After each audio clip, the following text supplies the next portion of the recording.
ಎಲ್ಲರೂ ಹೇಳಿ. ಓ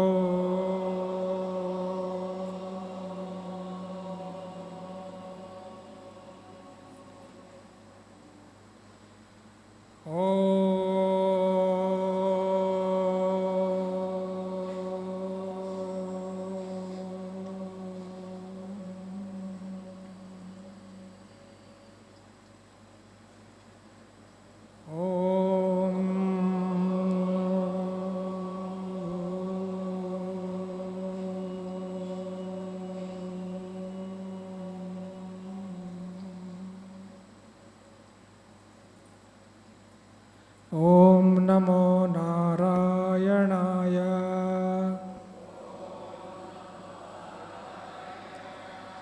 ಓಂ ನಮೋ ನಾರಾಯಣಾಯ.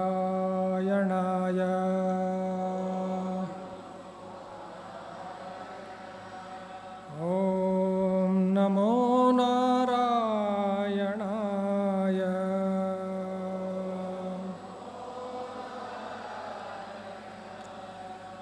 ಓಂ ನಮೋ ನಾರಾಯಣಾಯ.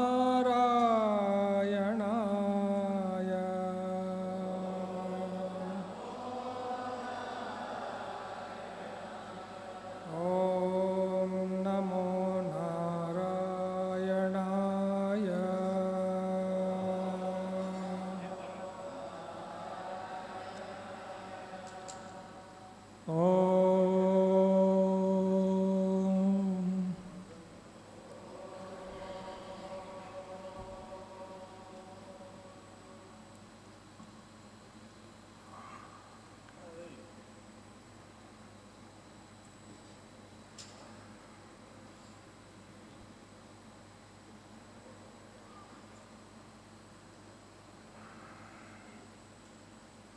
ಮದ್ಗುರು ಜಗದ್ಗುರು ಮದಾತ್ಮ ಸರ್ವಭೂತಾತ್ಮ ತಸ್ಮೈ ಶ್ರೀ ಗುರವೇ ನಮಃ.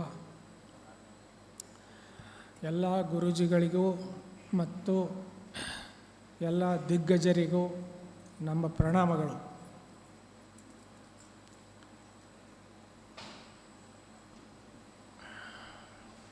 ಯಾರು ಬುದ್ಧಿವಂತರಾಗ್ತಿರೋ,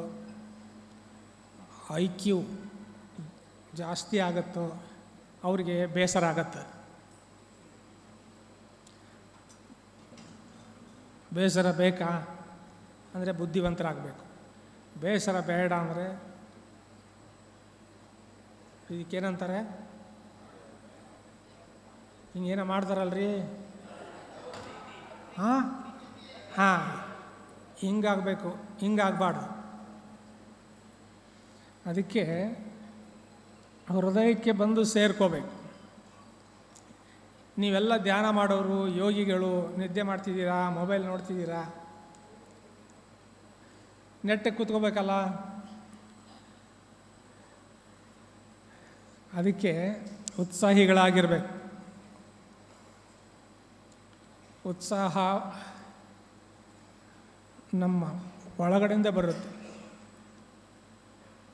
ಅದಕ್ಕೆ ನಮ್ಮ ಜೀವನ, ಮನುಷ್ಯನ ಈ ಜೀವನ ಬಹಳ ಬೆಲೆ ಬಾಳುವಂಥದ್ದು. ಅದಕ್ಕೆ ಈ ಮಾನವ ಜೀವನವನ್ನು ಹಾಳು ಮಾಡ್ಕೋಬಾರ್ದು. ಅದನ್ನು ಹಾಳು ಮಾಡ್ಕೋಬಾರ್ದು ಅಂತ ಋಷಿಗಳು ನಮಗೆ ಸಂಸ್ಕೃತಿ ಮೂಲಕವಾಗಿ, ಧ್ಯಾನ ಯೋಗದ ಕ್ರಿಯೆಗಳ ಮೂಲಕವಾಗಿ ನಮ್ಮ ಜೀವನ, ಮನುಷ್ಯನ ಜೀವನ ಹಾಳಾಗಬಾರ್ದು, ಅದು ಅರಳಬೇಕು, ಅದು ಸುಖಿಯಾಗಿರಬೇಕು. ಅದಕ್ಕೋಸ್ಕರ ಇದೆಲ್ಲ ಪ್ರಯತ್ನ, ಎಲ್ಲ ಈ ಸೇವೆ ಸಾಧನೆಯನ್ನು ಮಾಡಿಸ್ತಾ ಈ ಋಷಿಗಳು ಕಟ್ಟಿದಂಥ ಈ ಕೇಂದ್ರವನ್ನು ಬೆಳೆಸ್ತಾ ನಮ್ಮ ಸತೀಶ್ ಗುರೂಜಿ ಅದಕ್ಕೆ ಮುಖ್ಯಸ್ಥರಾಗಿ ಅದನ್ನು ತಮ್ಮ ಭಕ್ತಿ ಮೂಲಕವಾಗಿ ಗುರೂಜಿಯನ್ನು ತಮ್ಮ ದಾರಿದೀಪವನ್ನು ಮಾಡಿಕೊಂಡು ಶ್ರೀಕಾಂತ್ ಗುರೂಜಿಯನ್ನು ನಮ್ಮನ್ನೆಲ್ಲರನ್ನೂ ಕರೆಸಿ ಅವರು ಅದರ ಮೂಲಕವಾಗಿ ಅದನ್ನು ಈ ವಿದ್ಯೆಯನ್ನು ಮುನ್ನಡೆಸ್ತಾ ಇದ್ದಾರೆ. ಅದಕ್ಕೆ ನಾವು ಅವ್ರಿಗೆ ಯಾವಾಗಲೂ ಆ ಮುಖ್ಯವಾದಂಥ ವ್ಯಕ್ತಿಗಳಲ್ಲಿ ದೋಷವನ್ನು ನೋಡಬಾರ್ದು. ನಮಗೆ ಎರಡು ಇದೆ. ನಾವು ಪರರಲ್ಲಿ ದೋಷ ನೋಡ್ತೀವಿ, ತಿಳಿತದಲ್ಲ. ಪರರಲ್ಲಿ ದೋಷ ನೋಡಿದರೆ ನಮ್ಮಲ್ಲಿ ಕ್ಲೇಶ ಉಂಟಾಗತ್ತೆ. ಒಂದು ಸಣ್ಣ ತಪ್ಪು, ದೋಷ ಅಂದರೆ ಗೊತ್ತಾಗಿಲ್ಲ ಅಂದರೆ ಸಣ್ಣ ತಪ್ಪು, ಪರರಲ್ಲಿ ತಪ್ಪು ನೋಡ್ತಾ ಹೋದರೆ ಅದಕ್ಕೆ ದೋಷ ಅಂತಾರೆ. ಸಾಸಬೇಕಾಳಷ್ಟು ದೋಷ ಇರ್ತದೆ ಪರರಲ್ಲಿ, ಬೆಟ್ಟದಷ್ಟು ಕ್ಲೇಶ ನಮ್ಮಲ್ಲಿರ್ತದೆ.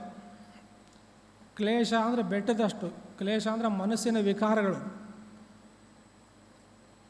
ಅದಕ್ಕೆ ನಾವು ಮತ್ತೊಬ್ಬರ ತಪ್ಪುಗಳನ್ನು ಸ್ವಲ್ಪ ನೋಡಲ್ಲ. ನಾವು ಅವನು ಎಕ್ಸ್ಟೆಂಡ್ ಮಾಡಿ ಜಾಸ್ತಿ ಮತ್ತೊಬ್ಬರು ಕೆಟ್ಟ ವಿಚಾರಗಳನ್ನು, ಕೆಟ್ಟತನ ನೋಡೋದ್ರಲ್ಲಿ ಹೇಳೋದ್ರಲ್ಲಿ ನಾವು ಭಾಳ ಆಸಕ್ತಿ ಇರ್ತದೆ. ಅದಕ್ಕೆ ನಾವು ಬರ್ತಾ ಹೃದಯಹೀನರಾಗ್ತಾ ಹೋಗ್ತೀವಿ. ಅತ್ತೆ ಸೊಸೆ ಒಂದು ಸಣ್ಣ ತಪ್ಪು ಮಾಡ್ತಾಳೆ. ಏನಿಲ್ಲ, ಈ ಪೊರಕೆ ಅಲ್ಲಿ ಇಡಬೇಕಾಗಿತ್ತು, ಈ ಸ್ಪೂನ್ ಇಲ್ಲಿ ಇಡಬೇಕಾಗಿತ್ತು, ಒಂದು ಸ್ವಲ್ಪ ಇಲ್ಲೇ ಇಟ್ಟಿಲ್ಲ. ಇದು ಸಣ್ಣ ತಪ್ಪ ದೊಡ್ಡ ತಪ್ಪ? ಅತ್ತೆ ಎದುರುಗಡೆ ಸೊಸೆ ಸಣ್ಣ ತಪ್ಪು ಮಾಡ್ತಾಳೆ. ಅತ್ತೆ ಅದನ್ನು ಬೈಬೇಕು. ಸೊಸೆಗೆ ಮಾತ್ರ ಬೈಬೇಕಾ, ಅವ್ರ ಅಮ್ಮಗೂ ಬೈಬೇಕಾ? ಸೊಸೆಗೆ ಮಾತ್ರ ಬೈಬೇಕಾ, ಅವ್ರ ಅಮ್ಮಗೂ ಬೈಬೇಕಾ? ಗಂಡ ಹೆಂಡ್ತಿಗೆ ಸ್ವಲ್ಪ ತಪ್ಪಿದ್ರೆ ಬೈತಾನೆ.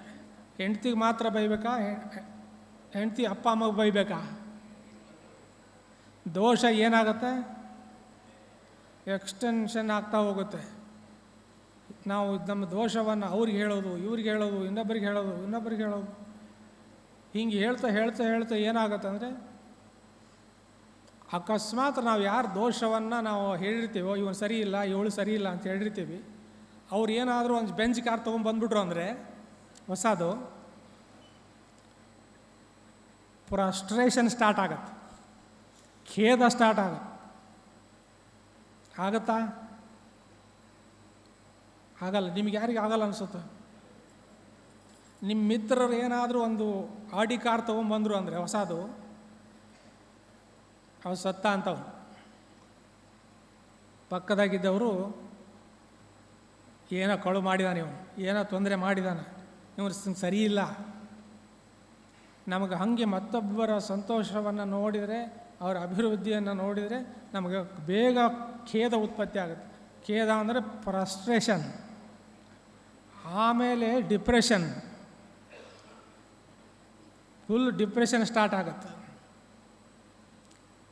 ಅದಕ್ಕೆ ಈ ಫ್ರಸ್ಟ್ರೇಷನ್, ಡಿಪ್ರೆಷನ್ ಎಷ್ಟು ಜಾಸ್ತಿ ಆಗಿದೆ ಈ ಜಗತ್ತಿನಲ್ಲಿ ಅಂದರೆ ಅದಕ್ಕೆ ಎಲ್ಲರಿಗೂ BP ಆಗಿದೆ, ಎಲ್ಲರಿಗೂ ಶುಗರ್ ಆಗಿದೆ, ಎಲ್ಲರಿಗೂ ಏನೇನೋ ಆಗಿದೆ.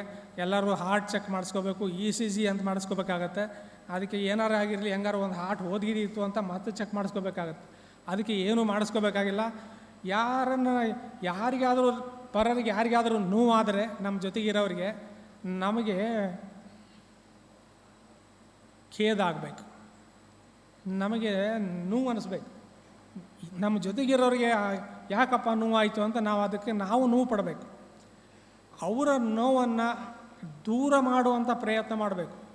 ನೋವನ್ನು ಕೊಡೋದಲ್ಲ, ನೋವನ್ನು ದೂರ ಮಾಡೋ ಪ್ರಯತ್ನ ಮಾಡಬೇಕು. ಆ ಥರ ಶ್ರೀಕಾಂತ್ ಗುರೂಜಿಯವರು ಮಾಡ್ತಾರೆ. ನಾನು ನೋಡಿದ್ದೀನಿ. ಸತೀಶ್ ಗುರೂಜಿಯವರು ತೆಳ್ಳಗಾಗಿದ್ದರು, ಎಲ್ಲಿ ಹೋಗಿ ಬಿದ್ದು ಬಿಡ್ತಾರೆ ಅಂದ್ಕೊಂಡಿದ್ದೆ ನಾನು. ಆವಾಗ ಈಗ ನೋಡಿ ಎಷ್ಟು ಚೆನ್ನಾಗಿದ್ದಾರಲ್ಲ. ಅವರ ನೋವನ್ನು ದೂರ ಮಾಡಿದ್ದಾರೆ ಅವರು. ನಾವು ಹಂಗಲ್ಲ, ಆದವರಿಗೆ ಮತ್ತೊಂದು ಸ್ವಲ್ಪ ನೋವು ಕೊಟ್ಬಿಡ್ತೀವಿ. ಯಾರಾದರೂ ಕೆಳಗೆ ಬಿದ್ದರು ಅಂದರೆ ಅವ್ರ ಮ್ಯಾಗ ಒಂದು ಚಪ್ಪಡಿ ತೊಗೊಂಡು ಹಾಕ್ಬಿಡ್ತೀವಿ. ಈ ಥರ ಗುಣ ಇದ್ದರೆ ಹೃದಯವಂತ ಆಗಲ್ಲ ಅವನು. ಹೃದಯ ಅಂದರೆ ಇದೆ, ಹೇಗೆ ಬದುಕಬೇಕು, ಹೇಗೆ ಬುದ್ಧಿವಂತಿಕೆಯಿಂದ ವಿಕಾರಗಳಿಂದ ದೂರವಾಗಿ ಸಾಕಾರದಿಂದ ನಿರಾಕಾರದವರೆಗೆ ಬರ್ತಾನಲ್ಲ, ಅದಕ್ಕೆ ಹೃದಯ ಅಂತಾರೆ. ಮತ್ತೊಬ್ಬರನ್ನ ನಮ್ಮ ಜೊತೆಗಿರೋರು ನೋಡಿ ಸಂತೋಷ ಪಡಬೇಕು, ಅವರಿಗೆ ನೋವಾದರೆ ನಾವು ಖೇದ ಪಡಬೇಕು, ಹಿಂಗಾಗಬಾರ್ದು ಅನಿಸ್ಬೇಕು. ಹಾಗಾಗಿ ಯಾರಲ್ಲಿ ದೋಷವನ್ನು ನೋಡದೆ ನಮ್ಮಲ್ಲಿರುವ ಕ್ಲೇಶಗಳನ್ನು ಕಳೀತಾ ಹೋದರೆ ನಾವು ಆನಂದವಾಗಿರ್ತೀವಿ. ಅದೇ ಸಮಾಧಿ ಸ್ಥಿತಿ, ಅದೇ ನಿಜವಾದ ಸಮಾಧಿ, ಸಿದ್ಧ ಸಮಾಧಿ. ಅಂಥ ಮನುಷ್ಯನಿಗೆ ಏನಾಗುತ್ತಂದರೆ, ನಮ್ಮದು ಹಾರ್ಟು ಇದಲ್ಲ, ಒಂದು ಹಾರ್ಟ್ ಇರ್ತದೆ, ಅದಕ್ಕೆ ಗೋಲ್ಡನ್ ಹಾರ್ಟ್ ಅಂತ. ನೀವು ಬ್ಲಡ್ ಹಾರ್ಟು ಅದನ್ನೆಲ್ಲ ನೋಡಿದ್ದೀರ. ಗೋಲ್ಡನ್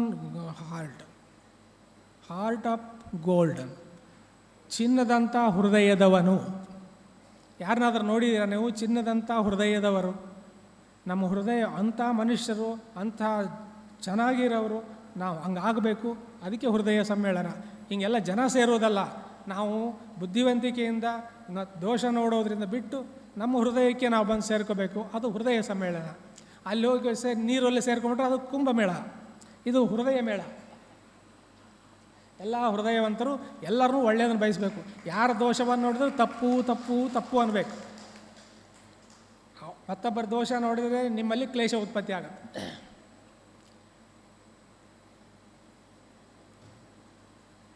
ಏನೇನೋ ನೆನಪಿಟ್ಕೊಂಡು ಬಂದಿದ್ದೆ, ಎಲ್ಲ ಮರೆತು ಹೋಗ್ಬಿಡ್ತು.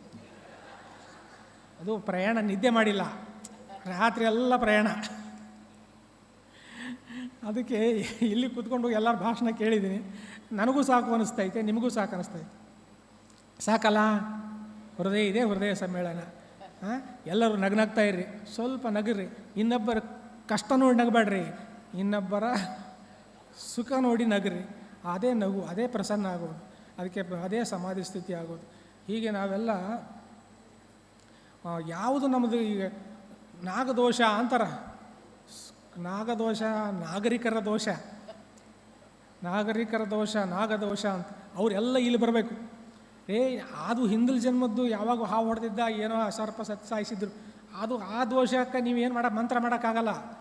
ಈ ಜನ್ಮದಲ್ಲಿ ಯಾರ್ಯಾರಿಗೆ ದ್ವೇಷ ಮಾಡಿದಿರೋ ಅದೆಲ್ಲ ನಾಗದೋಷ. ಅದನ್ನೆಲ್ಲ ಹೆಂಗೆ ಕಳ್ಕೋಬೇಕು? ಸತ್ಸಂಗದಿಂದ, ಸದ್ವಿಚಾರಗಳಿಂದ, ಸದ್ಗುರುಗಳಲ್ಲಿ ಸಮರ್ಪಣೆಯಿಂದ ತನು ಮನವನ್ನು ಶುಚಿಯಾಗಿ ಇಟ್ಟುಕೊಂಡು ಉತ್ಸಾಹಿಯಾಗಿರಬೇಕು, ಮೇಲ್ಮುಖಿಯಾಗಿರ್ಬೇಕು ಅವನು. ಅದಕ್ಕೆ ಯೋಗ ಅಂತಾರೆ. ಉತ್ಸಾಹಿಯಾಗಿ ಮೇಲ್ಮುಖಿಯಾಗಿರೋದಕ್ಕೆ ಯೋಗ ಅಂತಾರೆ. ಆ ಯೋಗದಲ್ಲಿ ಸಮಾಧಿನರಾಗು, ಏನಾರಾಗು, ಒಟ್ಟು ಸುಖವಾಗಿರ್ತೀಯ.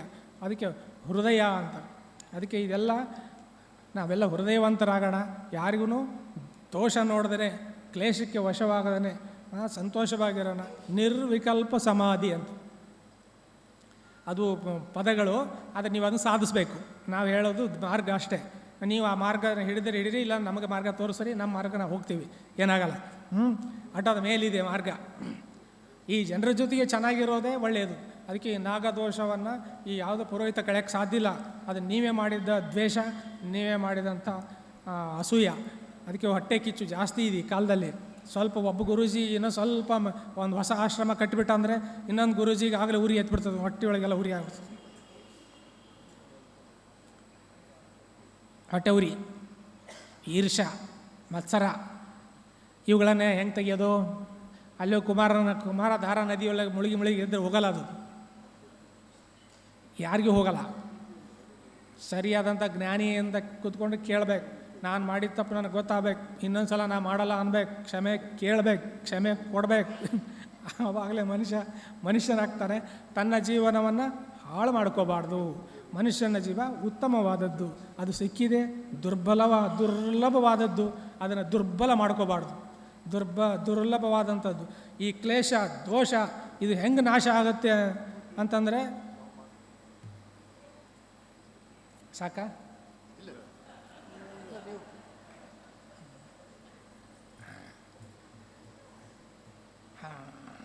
ಏನು ಈಗ ನಮ್ಮ ದುರ್ಲಭವಾದದ್ದು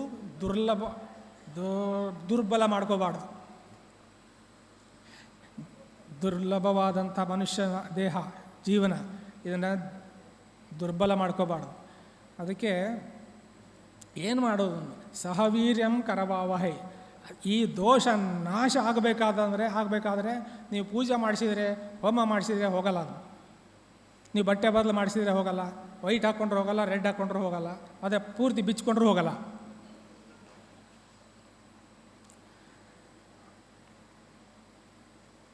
ಅದಕ್ಕೆ ವೀರ್ಯ ಅಂತಾರೆ. ಅದಕ್ಕೆ ಮನುಷ್ಯನ ಹತ್ರ ಬಲ ಅಂತ ಹೆಸರು.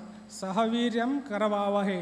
ಯಾವ ಮನುಷ್ಯನಲ್ಲಿ ವೀರ್ಯ ಶುದ್ಧವಾಗ್ತಾ ಖಡಕ್ಕಾಗತ್ತೆ, ಸ್ಟ್ರಾಂಗ್ ಆಗ್ತಾನೆ ಮನುಷ್ಯ, ಅಂಥವನು ತನ್ನ ಕ್ಲೇಶಗಳನ್ನು, ತನ್ನ ದೋಷಗಳನ್ನು ನಾಶ ಮಾಡಿಬಿಡ್ತಾನೆ. ಯಾವನು ತನ್ನ ದೋಷವನ್ನು ನಾಶ ಮಾಡ್ತಾನೋ ತನ್ನ ವೀರ್ಯದಿಂದ ಊರ್ಧ್ವರೇತ ಅಂತ, ವಿರೂಪಾಕ್ಷ ಅಂತ, ಅಂಥ ದೋಷಗಳನ್ನೆಲ್ಲ ನಾಶ ಮಾಡಿ ನಾವು ಯಾರಲ್ಲಿನೂ ದೋಷ ನೋಡ್ದೇ ನಾವು ಕ್ಲೇಶಕ್ಕೆ ವಶವಾಗದೇ ಇರೋದೇ ಹೃದಯಕ್ಕೆ ಬಂದ್ವಿ ಅಂತ ಅರ್ಥ. ಹಾಗೆ ನಾವೆಲ್ಲರೂ ಹೃದಯಕ್ಕೆ ನಮ್ಮ ಹೃದಯಕ್ಕೆ ನಾವು ಬಂದು ಹೃದಯವಂತರಾಗಿ ಎಲ್ಲರ ಜೊತೆಗಿರೋಣ. ಯಾರು ಜೀವನವನ್ನು ಹಾಳು ಮಾಡೋದು ಬೇಡ. ನಮ್ಮ ಜೀವನ ತಾನೇ ಸುಧಾರಣೆ ಆಗುತ್ತೆ. ನಾವು ಯಾರನ್ನೂ ಏನು ಕೆಟ್ಟದ್ದು ಬಯಸಲಿಲ್ಲ, ದೋಷ ನೋಡಲಿಲ್ಲ ಅಂದರೆ ನಾವು ಅವಶ್ಯವಾಗಿ ನಾವು ಸುಧಾರಣೆ ಆಗುತ್ತೆ. ಇದೇ ಸಮಾಜ ಸುಧಾರಣೆ. ಅದು ನಮ್ಮಿಂದಲೇ ನನ್ನಿಂದಲೇ ಶುರುವಾಗಬೇಕು. ಆಮೇಲೆ ಸಮಾಜಕ್ಕೆ, ದೇಶಕ್ಕೆ, ಆಮೇಲೆ ವರ್ಲ್ಡ್ಗೆ, ಆಮೇಲೆ ಬೇರೆ ಸ್ವರ್ಗಕ್ಕೆ. ಇಂದ್ರಾಯ ಸ್ವಾಹ, ಬಂದ್ರಾಯ ಸ್ವಾಹ. ಅದಾಮೇಲೆ ಇಂದ್ರನಿಗೆ. ಮೊದಲು ಇಲ್ಲಿರೋರಿಗೆ ಸ್ವಾಹ ಮಾಡಬೇಕು. ಇಷ್ಟು ಹೇಳಿ ಈ ಪವಿತ್ರವಾದ ಕ್ಷೇತ್ರದಲ್ಲಿ ನೀವೆಲ್ಲರೂ ಸೇರ್ಕೊಂಡಿದ್ದೀವಿ. ಅವರು ಸರಿ ಮಾತಾಡಿದರು, ಇವರು ಸರಿ ಮಾತಾಡಿಲ್ಲ ಅಂತೇಳಿ ಏನು ಮಾಡೋಕ್ಕೆ ಹೋಗ್ಬೇಡ್ರಿ. ಮತ್ತೆ ಎಲ್ಲ ಒಂದೇ, ಎಲ್ಲ ಒಂದೇ. ಒಬ್ಬೊಬ್ರದ್ದು ಒಂದೊಂದು ಸ್ಟೈಲು. ಎಲ್ಲರೂ ಕಿಂಗ್, ಕ್ವೀನ್, ಎಲ್ಲ ರಾಜರು, ರಾಣಿಯರು. ಅದಕ್ಕೆ ಹಾಗೆ ತಿಳ್ಕೊಬೇಕು. ನಾವು ಹೊರಗಡೆ ಎಲ್ಲ ಹೆಂಗಿರ್ತೇವೆ ಗೊತ್ತಾ? ಒಂಥರ ಕೂತ್ಕೊಡ್ರಿ. ನನಗೆ ಹಿಂಗೆ ಒಂದು ಸ್ವಲ್ಪ ಹಿಂಗೆ ಮಾಡಿದ್ರೆ ಡಿಸ್ಟರ್ಬ್ ಆಗುತ್ತೆ, ಮರೆತು ಹೋಗುತ್ತೆ. ಅದಕ್ಕೆ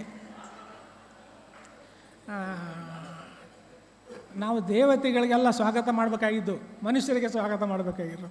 ಅದಕ್ಕೆ ನಾವು ಹೊರಗಡೆ ನೋಡೋಕ್ಕೆ ದೇವ್ರ ಥರ ಇರ್ತೀವಿ. ಬೆಳಗ್ಗೆ ಎದ್ದು ಸ್ನಾನ, ವೈಟ್ ಬಟ್ಟೆ, ಹಿಂಗೆ ಹೆಂಗೆ ಬೇಕಂಗೆ ಹಾಕ್ಕೊಂಡು ಹಾಗೆ ಹೀಗೆ ಎಲ್ಲ ಕ್ಲೀನ್.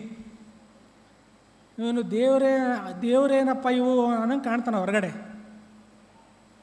ಹೊರಗಡೆ ದೇವ್ರ ಥರ ಕಾಣ್ತಾರಿಲ್ಲ ಮನುಷ್ಯರು, ಒಳಗಡೆ ದೇವರಾಗಿರ್ತಾನ. ಗೊತ್ತಿಲ್ಲ ಯಾಕೆ, ಏನು ತಿಂತಾನೆ ಅದ್ರ ಮೇಲೆ ಗೊತ್ತಾಗತ್ತೆ.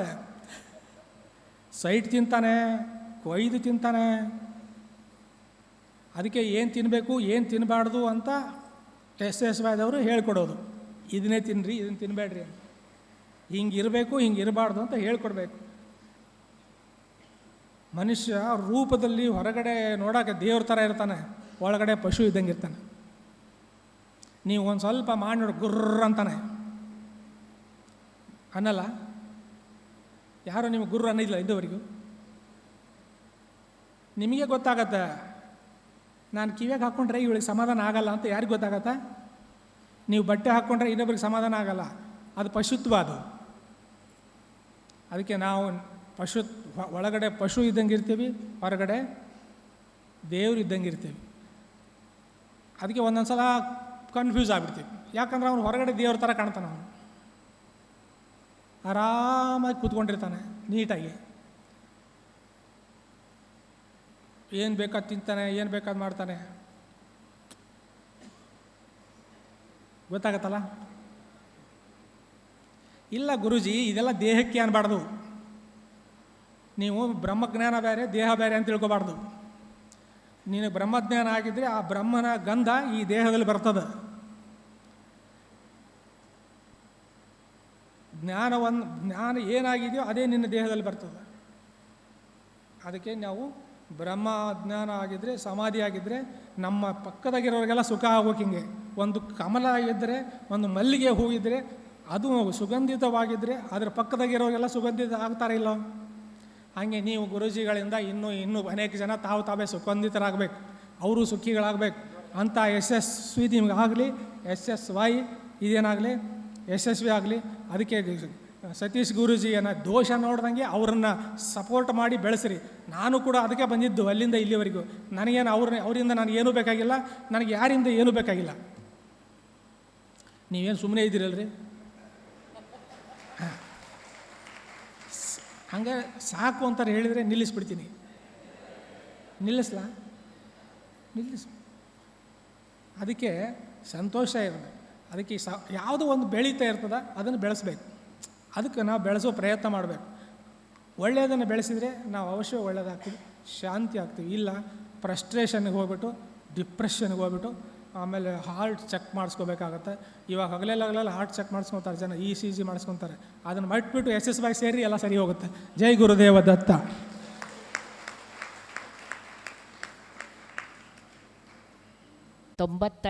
ಇಸ್ವಿಲಿ ಶ್ರೀಕಾಂತ್ ಗುರುಜಿಗೆ ಪರಮಪೂಜ್ಯ ಶಂಕರ್ಲಿಂಗ ಭಗವಾನರ ಅನುಗ್ರಹ ಆಯಿತು.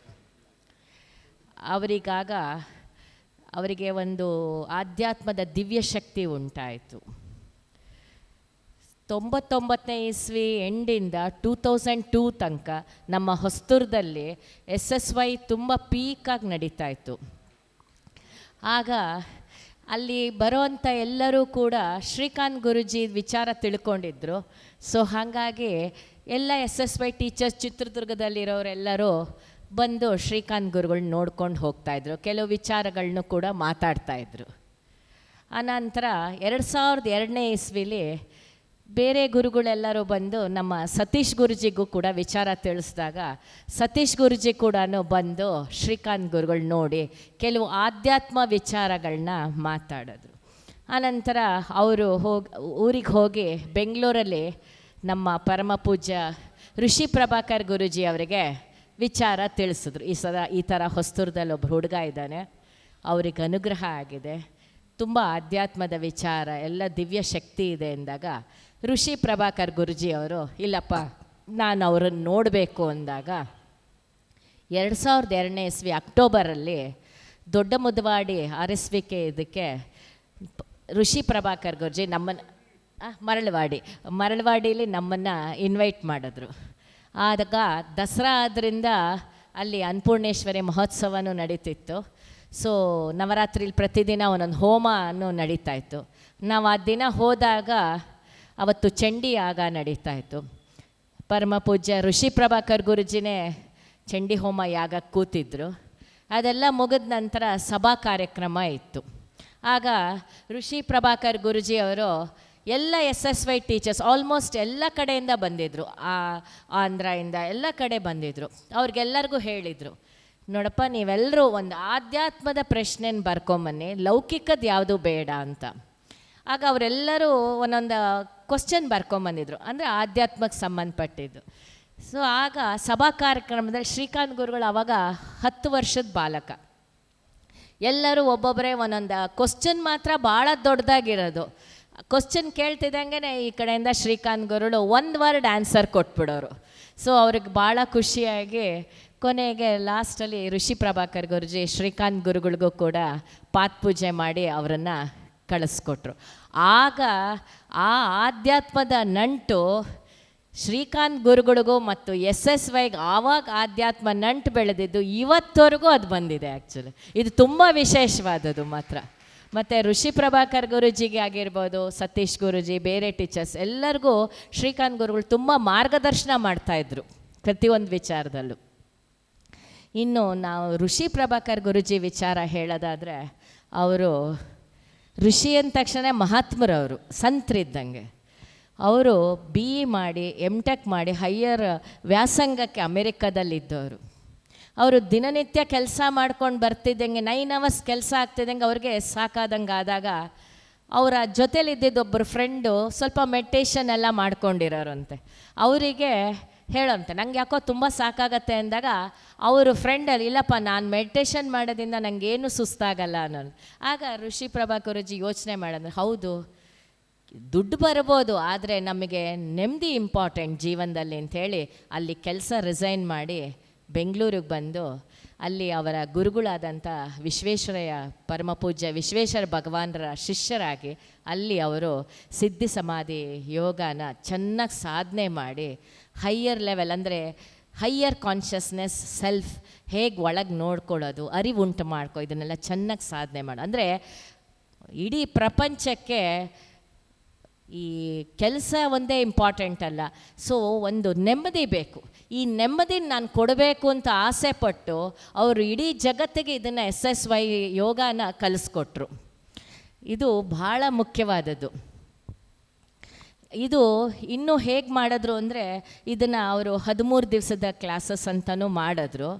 ಮತ್ತು ಸಾಮಾನ್ಯ ಜನರಿಗೆ ವೇದಾಂತ ಆಗಲಿ ಅಥವಾ ಹೆಚ್ಚಿನ ಆಧ್ಯಾತ್ಮವಾಗಿ ಕಲಿಯೋದು ತುಂಬ ಕಷ್ಟ ಇರುತ್ತೆ ಅವರಿಗೆ. ಏಕೆಂದರೆ ಈಗಿನ ಒಂದು ಪ್ರಾಪಂಚಿಕ ವಿಚಾರದಲ್ಲಿ ಅದನ್ನು ಅವರು ಸುಲಭವಾಗಿ ಆ ನಾಲೆಡ್ಜ್, ಆಧ್ಯಾತ್ಮ ನಾಲೆಡ್ಜ್ನ ಎಷ್ಟು ಸಾಧ್ಯವೋ ಅಷ್ಟು ಸುಲಭವಾಗಿ ಹೇಳ್ಕೊಡೋದನ್ನ ಕಲಿಸಿದ್ರು. ಅದನ್ನ ಇನ್ನೂ ಒಂದು ಯಾವ ರೀತಿ ಅಂದರೆ, ನೀವು ಕಲೀರಿ, ಬೇರೆಯವ್ರಿಗೂ ಅದನ್ನು ಕಲಿಸ್ಕೊಡ್ರಿ, ಇಡೀ ಪ್ರಪಂಚವೇ ನೆಮ್ಮದಿಯಾಗಿರಂಗೆ ಮಾಡಿ ಅಂತ ತೋರಿಸ್ಕೊಟ್ಟಂಥ ಮಹಾತ್ಮರವರು. ಆ್ಯಕ್ಚುಲಾಗಿ ಇದು ತುಂಬ ವಿಶೇಷವಾದಂಥ ವಿಚಾರ ಇದು. ಆನಂತರ ನಮ್ಮ ಸತೀಶ್ ಗುರೂಜಿ ವಿಚಾರ ಹೇಳೋದಾದ್ರೂ ನಮ್ಮ ಸತೀಶ್ ಗುರೂಜಿನೂ ಶ್ರೀಕಾಂತ್ ಗುರುಗಳು ಯಾವ ರೀತಿ ಸಂಬಂಧ ಅಂದರೆ ಶ್ರೀರಾಮ ಮತ್ತು ಆಂಜನೇಯ ಇದ್ದಂಗೆ ಒಂದು. ಎರಡನೇದಾಗಿ ಇಬ್ಬರು ಒಂಥರ ಫ್ರೆಂಡ್ಸ್ ಇದ್ದಂಗೆ. ಶ್ರೀಕಾಂತ್ ಗುರು 10 ವರ್ಷದ ಬಾಲಕ ಇರಬೇಕಾದ್ರೆ ಅವರನ್ನು ಕಾರ್ ತೊಗೊಂಬ ಅಂತನ್ನೋರು. ನನಗೆ ತುಂಬ ಸಂಕೋಚ ಆಗೋದು, ಇದೇನಪ್ಪ ಇಷ್ಟು ದೊಡ್ಡವ್ರನ್ನ ಇವರು ಕಾರ್ ತೊಗೊಂಬ ಅಂತಾರಲ್ಲ ಅಂತ. ಬಟ್ ಸತೀಶ್ ಗುರುಜಿಗೆ ಅವ್ರು ಏನು ಹೇಳ್ತಾರೆ ಭಾಳ ಖುಷಿ, ತೊಗೊಬಂದೆಪ್ಪ ಅನ್ನೋರು. ಆವಾಗ ಸತೀಶ್ ಗುರುಜಿಗೆ 38 ವರ್ಷ ಆಗಿತ್ತು. ಅಂದಿನಿಂದ ಇವತ್ತವರೆಗೂ ಅವರಿಬ್ಬರು ಅಷ್ಟು ಆತ್ಮೀಯವಾಗಿ ಆಧ್ಯಾತ್ಮದಲ್ಲೂ ಕೂಡ ಇದ್ದಾರೆ. ಇನ್ನು SSY ವಿಚಾರ ಹೇಳೋದಾದರೆ, SSY ಅಂದರೆ ಏನು ಅಂದರೆ ಪ್ರೀತಿ, ಸಂತೋಷ ಮತ್ತು ನೆಮ್ಮದಿ ಕೊಡೋ ಅಂಥ ಯೋಗ ಅದು ಮೊದಲನೇದಾಗಿ. ಎರಡನೇದಾಗಿ ನಮ್ಮ ಬುದ್ಧಿನ ಸಮರ್ಥನೆ ಮಾಡಿಕೊಳ್ಳೋ ಅಂತಹ ಯೋಗ ಅದು. ಇನ್ನು ಮೂರನೇದಾಗಿ ಇದು ಸರಿ, ಇದು ತಪ್ಪು, ಹೀಗೆ ಮಾಡ್ಬೋದಾ, ಹಾಗೆ ಮಾಡ್ಬೋದಾ, ಇದು ಒಳ್ಳೆಯದಾ, ಇದು ಕೆಟ್ಟದ್ದ, ಅಥವಾ ಒಂಥರ ಕಂಪ್ಯಾರಿಸನ್ ಮಾಡ್ಕೊಳ್ಳೋ ಅಂಥದ್ದು ಬರ್ತಾ ಇರುತ್ತೆ. ಅದನ್ನೆಲ್ಲ ಬದಲಾವಣೆ ಮಾಡ್ಕೊಳ್ಳೋ ಅಂಥ ಯೋಗ ಇದೆ. ಆ್ಯಕ್ಚುಲಾಗಿ ತುಂಬ ವಿಶೇಷವಾದಂಥ ವಿಚಾರ ಇದು. ಈ SSYಗೆ ನಮಗೆ ಅನ್ನಿಸ್ಬೋದು 13 ದಿನದಲ್ಲಿ ಏನು ಕಲಿಸ್ಬೋದು ಅಂತ. ಆದರೆ SSYಯಲ್ಲಿ ತುಂಬ ವಿಶೇಷತೆಗಳಿದೆ. ಮೊದಲನೇದಾಗಿ ಇದಕ್ಕೆ ಋಷಿ ಪ್ರಭಾಕರ್ ಗುರುಜಿಯವರು ಫಸ್ಟ್ ಇದನ್ನು ಕ್ಲಾಸೆಲ್ಲ ಮಾಡೋಕ್ಕೆ ಮುಂಚೆ ಅವರು ಫಸ್ಟ್ ಎಲ್ಲ ಕಡೆ ಸೆಂಟರ್ಸ್ ಮಾಡಿದ್ರು. ಯಾಕೆಂದರೆ ಸ್ಟೂಡೆಂಟ್ಸ್ಗೆ ಏನೇನು ಅವಶ್ಯಕತೆ ಇದೆ ಅದು ಬೇಕು, ಎಲ್ಲ ಅವಶ್ಯಕತೆಗಳು ಅವ್ರಿಗೆ ಬೇಕು. ಯಾಕೆಂದರೆ 11 ದಿವಸ ಕ್ಲಾಸಸ್ ಇರುತ್ತೆ, ಆನಂತರ 3 ದಿವಸ ಅವ್ರು AMC ಟ್ರೈನಿಂಗ್ ಮಾಡಬೇಕಾಗತ್ತೆ, ಸೊ ಇರಬೇಕಾಗತ್ತೆ. ಸೊ ಪ್ರತಿ ಒಂದು ಕಡೆ ಸೆಂಟರ್ಸು ಅದ್ಭುತವಾದಂಥ ಸೆಂಟರ್ಸ್ ಮಾಡಿದ. ನಾನು ಸುಮಾರು ಒಂದು 5-6 ಕಡೆ ನೋಡಿದ್ದೀನಿ. ಅದರಲ್ಲಿ ದೊಡ್ಡ ಮರಳವಾಡಿ ಅಂತೂ ಮಾತಾಡೋಂಗೆ ಇಲ್ಲ, ಯಾಕೆಂದರೆ ಸಾಕ್ಷಾತ್ ಅನ್ನಪೂರ್ಣೇಶ್ವರಿನೇ ಅಲ್ಲಿದ್ದಾಳೆ. ತುಂಬ 2 ಕಣ್ಣು ಸಾಲದು ಅಲ್ಲಿ. ಮತ್ತು ಎಲ್ಲ ಸೆಂಟರ್ಸು ಮಾತ್ರ ಆಗಿನ ಕಾಲದಲ್ಲೇ ಅವರು ಅಷ್ಟು ಅದ್ಭುತವಾಗಿ ಮಾಡಿದ್ದಾರೆ ಸೆಂಟರ್ಸ್. ಅಂದರೆ ಏನೇನು ಸ್ಟೂಡೆಂಟ್ಸ್ ಅವಶ್ಯಕತೆ ಇದೆಯೋ ಅದಷ್ಟೂ ಪರಿಪೂರ್ಣವಾಗಿ ಮಾಡಿದ್ದಾರೆ ಅವರು. ಸೊ ಈ ವಿಶೇಷತೆ ಹೇಳೋದಾದರೆ ಫಸ್ಟ್ ಒನ್ ಅವರು ಡಿಸಿಪ್ಲಿನ್ ಹೇಳ್ಕೊಡ್ತಾರೆ. ಯಾವ ರೀತಿ ಡಿಸಿಪ್ಲಿನ್ ಅಂದರೆ, ಯಾವ ಕೆಲಸ ನಾವು ಮಾಡಬಾರ್ದು ಅಂದ್ಕೊಂಡಿರ್ತೀವೋ ಆ ಕೆಲಸ ಭಗವಂತನ ಕೆಲಸ ಅಂತ ಮಾಡಬೇಕು. ಅದು ಒಂದು ಫಸ್ಟ್ ಡಿಸಿಪ್ಲಿನ್ ಹೇಳ್ಕೊಡ್ತಾರೆ. ನಿಮಗೆ ಉದಾಹರಣೆ ಹೇಳೋದಾದರೆ, ನಾವೊಂದು ದೇವಸ್ಥಾನಕ್ಕೆ ಹೋಗಿರ್ಬೋದು, ಎಲ್ಲೇ ಎಲ್ಲಿ ಬೇಕು ಅಲ್ಲಿ ನಾವು ಚಪ್ಪಲಿ ಬಿಟ್ಬಿಟ್ಟಿರ್ತೀವಿ. ನಾನು ಮೊದಲನೇದಾಗ ಫಸ್ಟು ಮರಳವಾಡಿಯಲ್ಲಿ ನೋಡಿದಾಗ ಏನಾಯಿತು ಅಂದರೆ, ನಾವು ಅಲ್ಲೂ ಅಷ್ಟೇ ಎಲ್ಲೋ ಚಪ್ಪಲಿ ಬಿಟ್ಬಿಟ್ಟು ಗುರೂಜಿ ಅವ್ರ ಹತ್ರ ಅಲ್ಲಿ ಕಾರ್ಯಕ್ರಮ ನೋಡಿದೆ. ವಾಪಸ್ ಬರೋ ಹೊತ್ತಿಗೆ ಎಲ್ಲ ನೀಟಾಗಿ ಒಬ್ಬರು ಜೋಡಿಸಿಟ್ಟಿದ್ರು ಚಪ್ಪಲಿ. ನಂಗೆ ನೋಡಿ ತುಂಬ ಆಶ್ಚರ್ಯ. ನಾನು ಆವಾಗ ನಮ್ಮ SSYಯಲ್ಲಿ ಇವರಿದ್ರು ಶಾಂತಲಮ್ಮ ಅಂತ, ಅವ್ರಿಗೆ ಹೇಳಿದೆ, ಏನಿದು ಹೀಗೆ ಮಾಡಿದ ಜೋಡಿಸಿದ. ಇಲ್ಲಮ್ಮ, ಇದು ನಮ್ಮ ಮೊದಲನೇ ವಿಚಾರ, ಎಲ್ಲ ಈ ಥರ ಡಿಸಿಪ್ಲಿನ್ನಾಗಿ ಮಾಡಬೇಕು ಅಂತ ನಮ್ಮ ಗುರುಜಿ ಅವ್ರು ಹೇಳ್ತಾರೆ ಅಂತ ಅಂದರು. ಮತ್ತು ಹಿರಿಯರಿಗೆ ಸೇವೆ ಯಾವ ಥರ ಮಾಡೋದು, ಮತ್ತು ಮಾತು ಕೂಡ ತುಂಬ ಮೃದುವಾಗಿ ಮಾತಾಡೋ ಅಂಥದ್ದು ಹೇಳ್ಕೊಡ್ತಾರೆ ಫಸ್ಟು. ಎರಡನೇದಾಗಿ ನಮ್ಮದು ಕಾರಣ ಶರೀರದಲ್ಲಿ ಈ ಪ್ರಾಪಂಚಿಕ ವಿಚಾರಗಳು ಅಜ್ಞಾನದಿಂದ ಏನಾಗ್ಬಿಡುತ್ತೆ, ಈ ನಮ್ಮ ದೇಹದಲ್ಲಿರೋ ಕೋಶಗಳಲ್ಲಿ ಅನ್ನಮಯ ಕೋಶ ಮುಚ್ಕೊಂಬಿಟ್ಟಿರುತ್ತೆ. ಸೊ ಅದನ್ನು ಫಸ್ಟು 5 ಕೋಶಗಳನ್ನ ಅವರು ಕ್ಲೆನ್ಸ್ ಮಾಡ್ತಾರೆ, ಫಸ್ಟ್ ಕ್ಲೀನ್ ಮಾಡ್ತಾರೆ ಅವರು. ಇನ್ನು ಮೂರನೇದಾಗಿ ಅವರು ಹೆಲ್ತಿ ಡಯಟ್ ಕೊಡ್ತಾರೆ. ಅಂದರೆ ಸಾತ್ವಿಕ ಆಹಾರ, ಬೆಳಗ್ಗೆ ಎದ್ದೇಟ್ಗೆ ಬೂದ್ ಕುಂಬಳಕಾಯಿ ಜ್ಯೂಸು, ಅದಾದ ನಂತರ ಸ್ವಲ್ಪ ಸಾತ್ವಿಕ ಅದು ಹಸಿ ತರಕಾರಿಗಳು, ಆಮೇಲೆ ಮಧ್ಯಾಹ್ನಕ್ಕೆ ಒಂದು ಸ್ವಲ್ಪ ಬೇಯಿಸಿರೋ ತರಕಾರಿ ಇದು. ಸೊ ಈ ರೀತಿ ಕೊಟ್ಟು ನಮ್ಮ ಡೈಜೆಷನ್ ಇಂಪ್ರೂವ್ ಮಾಡ್ತಾರೆ ಆ್ಯಕ್ಚುಲಿ. ಅಂದರೆ ನಮ್ಮ ಹೊಟ್ಟೆನ ಕ್ಲೆನ್ಸ್ ಮಾಡ್ತಾರೆ. ಇನ್ನು 4ನೇದಾಗಿ ಅವರು ಸಣ್ಣ ಸಣ್ಣ ಪ್ರಾಣಾಯಾಮಗಳು ಹೇಳ್ಕೊಡ್ತಾರೆ. ಪ್ರಾಣಾಯಾಮಗಳು ಕಲಿಯೋದ್ರಿಂದ ಏನಾಗುತ್ತೆ, ಪ್ರಾಣಕ್ಕೆ ಶಕ್ತಿ ಉಂಟಾಗುತ್ತೆ. ಇನ್ನು 5ನೇದಾಗಿ ಮೆಡಿಟೇಷನ್ ಹೇಳ್ಕೊಡ್ತಾರೆ, ಅಂದರೆ ಧ್ಯಾನ. ಅಂದರೆ ಒಂದು ಸ್ವಸ್ವರೂಪ ಭಗವಂತನೋ ಅಥವಾ ಗುರುನೋ ಇಟ್ಕೊಂಡು ನಾವು ಧ್ಯಾನ ಮಾಡೋ ಅಂಥದ್ದು. ಇದರಿಂದ ನಮ್ಮ ಮೈಂಡ್, ನಮ್ಮ ಬುದ್ಧಿ ಕ್ಲೆನ್ಸ್ ಮಾಡ್ತಾರೆ ಅವರು. ಇದು ಮಾಡೋದ್ರಿಂದ ಏನಾಗತ್ತೆ, ನಮ್ಮ ಮನಸ್ಸು ಒಂದು ಮಟ್ಟಕ್ಕೆ ರಿಲ್ಯಾಕ್ಸೇಷನ್ ಆಗ್ತಾ ಹೋಗುತ್ತೆ. ಅಂದರೆ ನಮ್ಮ ಒಳಗಿರೋ ಶತ್ರುಗಳಿರುತ್ತವೆ, ಹೊರಗಿನ ಶತ್ರುಗಳನ್ನ ಎದುರಿಸ್ಬೋದು, ಒಳಗಿರೋ ಅರಿಷಡ್ವರ್ಗಗಳನ್ನ ಎದುರಿಸೋದು ಭಾಳ ಕಷ್ಟ. ಅದು ಬರ್ತಾ ಬರ್ತಾ ಏನಾಗತ್ತೆ, ಮೆತ್ತಗಾಗ್ತಾ ಹೋಗುತ್ತೆ. ಅಂದರೆ ನಮಗೆ ಅದೇ ನಾನು ಹೇಳಿದ್ನಲ್ಲ, ಯಾವುದೂ ಬೇಡ, ಏನೂ ಬೇಡ, ನಾವು ನಮ್ಮಷ್ಟಕ್ಕೆ ನಾವು ಇರೋಣ ಅನ್ನೋ ಒಂದು ಟ್ರಾನ್ಸ್ಫಾರ್ಮೇಷನ್ ಶುರುವಾಗತ್ತೆ. ಅಂದರೆ ಒಂದು ಬದಲಾವಣೆ ಉಂಟಾಗತ್ತೆ. ನಮ್ಮಲ್ಲಿ ಒಂದು ರೋಗಗಳೇ ಇರ್ಬೋದು, ಅಥವಾ ನಮ್ಮಲ್ಲಿ ಕೆಟ್ಟ ಅಭ್ಯಾಸಗಳೇ ಇರ್ಬೋದು, ಅಥವಾ ಏನೋ ಒಂದು ಕಷ್ಟಗಳಿದ್ದರೂ ಕೂಡ ಅದು ಬರ್ತಾ ಬರ್ತಾ ನಮ್ಮ ಮನಸ್ಸಿಗೆ ಕೂಡ ಅದು ಒಂದು ಬದಲಾವಣೆ ಆಗ್ತಾ ಹೋಗುತ್ತೆ. ಇದಿಷ್ಟು ಕೂಡ ಅವರು ಅಂದರೆ ನಮ್ಮ ಮನಸ್ಸೇ ಒಂದು ನಿಯಂತ್ರಣವಾಗಿ ಇಟ್ಕೊಳ್ಳೋ ಮಟ್ಟಕ್ಕೆ ಆ ಒಂದು ವಿಚಾರ ಅವರು ಹೇಳ್ಕೊಡ್ತಾರೆ ಆ್ಯಕ್ಚುಲಾಗಿ. ಇದಿಷ್ಟು ನಾವು ಬರೀ 13 ದಿವಸಕ್ಕೆ ಸೀಮಿತ ಅಲ್ಲ, ಇದನ್ನು ನಾವು ಪ್ರತಿನಿತ್ಯ ವರ್ಷಾನ್ಗಟ್ಟಲೆ ಮಾಡ್ತಾ ಹೋಗ್ಬೇಕು. ಅಂದರೆ ಯಾವಾಗಲೂ ಅದನ್ನು ಒಂದು ಡಿಸಿಪ್ಲಿನ್ ಆಗ್ಬೋದು, ಹೆಲ್ತಿ ಡಯಟ್ ಆಗಿರ್ಬೋದು, ಪ್ರಾಣಾಯಾಮ ಆಗಿರ್ಬೋದು, ಒಂದು ಮೆಡಿಟೇಷನ್, ಪ್ರತಿನಿತ್ಯ ಅದನ್ನು ರೂಢಿ ಮಾಡ್ಕೋಬೇಕು. ಸಣ್ಣದಾಗಿ ಮಾಡ್ಕೋತಾ ಹೋದರೆ ನಮ್ಗೆ ಲೈಫ್ ಲಾಂಗಲ್ಲಿ ನಾವು ಒಂದು ಸಂಪೂರ್ಣ ಬದಲಾವಣೆ ಒಳ್ಳೆ ವ್ಯಕ್ತಿತ್ವ ಹೊಂದ್ಕೋಬೋದು ಅಂತ ಹೇಳ್ತಾ ಈ ದಿನ ಹೋದ ವರ್ಷ ಸತೀಶ್ ಗುರೂಜಿ ಅವರು ನಮ್ಮ ಹೃದಯ ಸಮ್ಮೇಳನ ನಮ್ಮ ಹೊಸ್ತೂರದಲ್ಲಿ ಮಾಡಿದರು, SSY ಹೃದಯ ಸಮ್ಮೇಳನ. ಈ ವರ್ಷ ಕುಕ್ಕೆ ಸುಬ್ರಹ್ಮಣ್ಯನ ಕ್ಷೇತ್ರದಲ್ಲಿ ಮಾಡಿದ್ದಾರೆ. ಸೊ ಇಲ್ಲಿ ಸುಬ್ರಹ್ಮಣ್ಯ ಕ್ಷೇತ್ರದಲ್ಲೂ ಅಷ್ಟೇ ನಮ್ಮ ಶ್ರೀಕಾಂತ್ ಗುರುಗಳು 8 ತಿಂಗಳು ಮಗು ಇರುವಾಗ ಅಲ್ಲಿ ಮೂಲ ಪುರೋಹಿತರು ಪೂಜೆ ಮಾಡೋವಂಥ ಮೂಲ ಪುರೋಹಿತರು ಹೇಳಿದರು, ಈ ಮಗುನ 10 ವರ್ಷದ ತನಕ 9 ವರ್ಷದ ತನಕ ಕರ್ಕೊಂಡು ಬಂದು ಪ್ರತಿ ವರ್ಷ ಒಂದೊಂದು ಸೇವೆ ಮಾಡಿಸ್ಬೇಕು ಅಂತ ಹೇಳಿದರು. ಸೊ ಅದರಂತೆ ಶ್ರೀಕಾಂತ್ಗಳನ್ನ ಪ್ರತಿ ವರ್ಷ ಕರ್ಕೊಂಬಂದು ಒಂದೊಂದು ಸೇವೆ, ಶೇಷನಾಗ ಸೇವೆ, ಹೂವಿನ ಸೇವೆ, ಈ ಥರ ಒಂದೊಂದೇ ಮಾಡ್ಕೋತಾ ಬಂದು ಅವರು ಉಪನಯನ ಆಗ್ತಿದ್ದಂಗೆ 9 ವರ್ಷದ ಬಾಲಕ ಆದಾಗ ನಾಗರ ಪ್ರತಿಷ್ಠೆ ಕೂಡ ಇಲ್ಲಿ ಮಾಡಿದವ್ರು ನಾವು. ಸೊ ಇಷ್ಟು ಹೇಳ್ತಾ ಈ ದಿನ ಪರಮ ಪೂಜ್ಯ ಋಷಿ ಪ್ರಭಾಕರ್ ಗುರುಜಿಗೆ ನಮಸ್ಕರಿಸುತ್ತಾ, ಪರಮ ಪೂಜ್ಯ ಶಂಕರಲಿಂಗ ಭಗವಾನ್ರಿಗೂ ನಮಸ್ಕರಿಸುತ್ತಾ, ನಿಮಗೆ ಪ್ರತಿಯೊಂದು ಕ್ಷಣದಲ್ಲಿ SSY ಅವರಿಗೆ ಪ್ರತಿಯೊಂದು ಕ್ಷಣದಲ್ಲೂ ಶ್ರೀಕಾಂತ್ ಗುರುಗಳು ಯಾವಾಗಲೂ ನಿಮಗೆ ಮಾರ್ಗದರ್ಶನವಾಗಿರ್ತಾರೆ. ಸೊ ನಿಮಗೆ ಯಾವಾಗಲೂ ಜೊತೆಗಿರ್ತಾರೆ ಅಂತ ಹೇಳ್ತಾ, ಶ್ರೀಕಾಂತ್ ಆನಂದ್ ಸರಸ್ವತಿಗಳ ಆಶೀರ್ವಾದ ಸದಾ ಕಾಲ ನಮ್ಮ ಮೇಲಿರಲಿ ಅಂತ ಹೇಳ್ತಾ, ಜೈ ಗುರುದೇವ ದತ್ತ.